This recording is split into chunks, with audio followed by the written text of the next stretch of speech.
are. Say what? Wow, did you hear that? There's like 7 million people in the studio. That was really awesome. That was awesome, yeah. All right, thanks, guys. well, would you look at that, guys? The Duval County Jaguars won a football game. Yeah. The Jags were in Nashville, taking on divisional rival, the Tennessee Titans.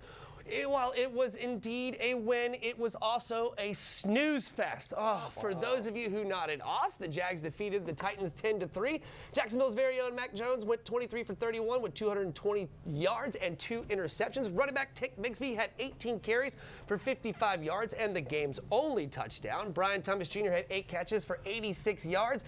Now, listen, I've seen a lot of bad football in my day, but this was a special kind of bad. But, you know, hey, a win is a win. We'll take it. And so we're repping. You know, we've got our... Yeah, that's right. I love it. I love it. Looking Yeah. good. Here we go. Psh, let me Finally. get the cool tee on. Yeah, so...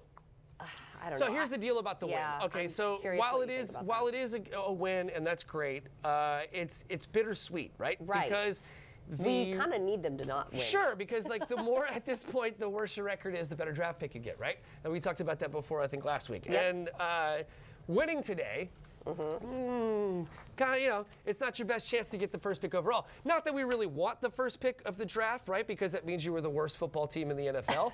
No, really, seriously. But if you're already there, But then if you're already there, you might as well go all the way, right? Yeah. And then if you're the first pick, you could do, you know, stuff like trade back and get extra picks and things like that. So there's a lot of strategery going on. I'm glad that you understand all of this, because if I had to talk about it, no.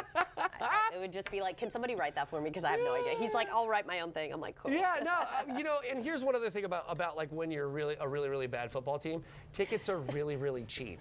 And so if you want to go see the Jaguars, you can pick up a ticket for next to nothing. I think I saw with the last home game, there were tickets being sold for like $9. Stop. That's actually kind of sad, though. I mean, listen, if you've never been to a football game. Okay, then don't raise the prices of our season tickets, because we did not renew this year. Well, actually, yeah. I'm glad we didn't, though, honestly, because I would have been mad.